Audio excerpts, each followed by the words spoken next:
Hello, everyone. This is the first recording of Normal Life with Epilepsy. My name is Roxanne, and I am the one that has epilepsy. I was born in Peru with my dad being transferred down there for the company he worked with, and I didn't know this until the past few months that when I was born in Peru, I actually died and they brought me back.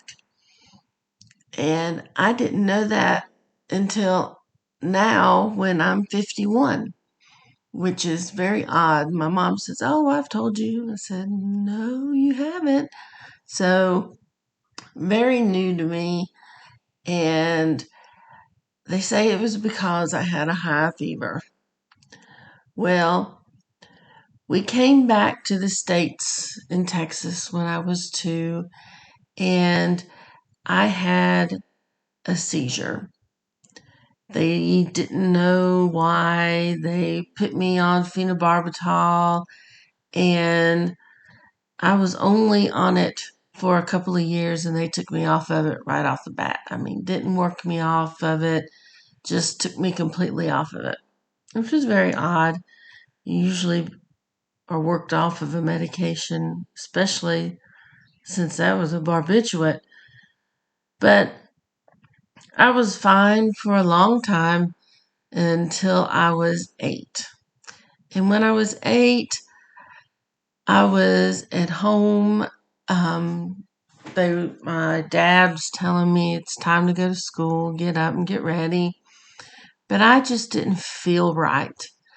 It was hard to explain to them, but I felt sick and I just couldn't really move and didn't want to get up. So my dad called my mom and said, "You're going to have to stay with her today because of how she feels. It's just not right." So when my mom came to check on me one time, I didn't respond. And that freaked her out. So, of course, calling 911 and going to the hospital.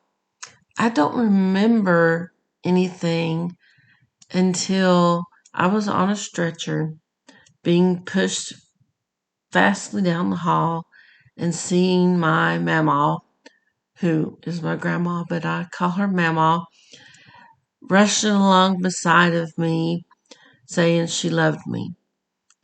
Well, after that, I was out of it again, and they told me when they had pushed me into a room, closed the door to do tests on me, they wouldn't let my parents in. They told me they heard me scream at them and say, "Ouch, stop poking me." Well, I don't remember that either, but I do remember staying in the hospital for a week at least and just being bored, coloring and doing puzzles and drawing, things like that, when they couldn't figure out why I had a grand mal seizure when I was 8. So I get put on phenobarbital again.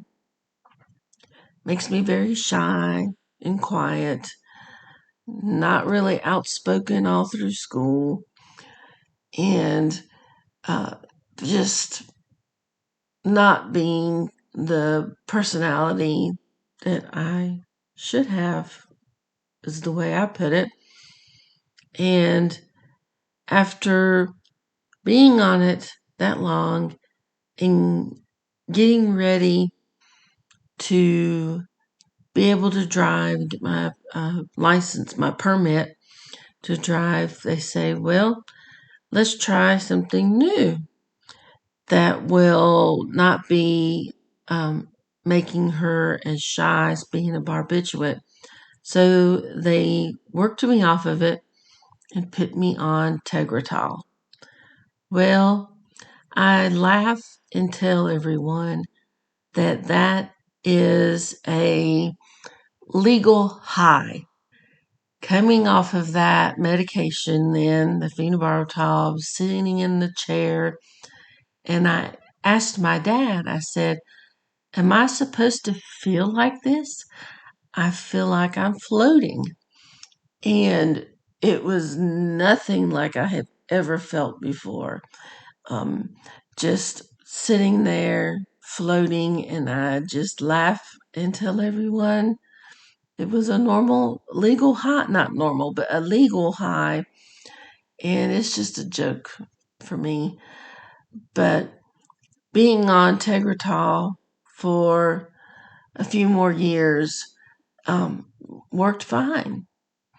And I do remember, though, one time in class, I was asleep, had my head to the desk, laying on my arm, and all of a sudden, I just break out in laughter.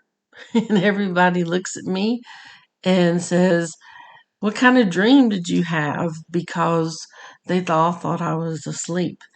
But my mom telling everyone what was wrong before school started, after we met the teachers, they knew that I probably had a seizure. So I didn't get fussed at for doing that. I just got sent like to the nurse's station.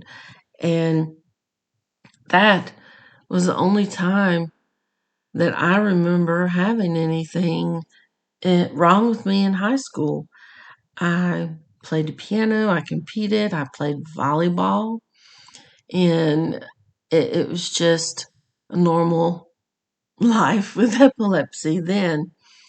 And I didn't mind telling everyone about it when they were my friends in high school.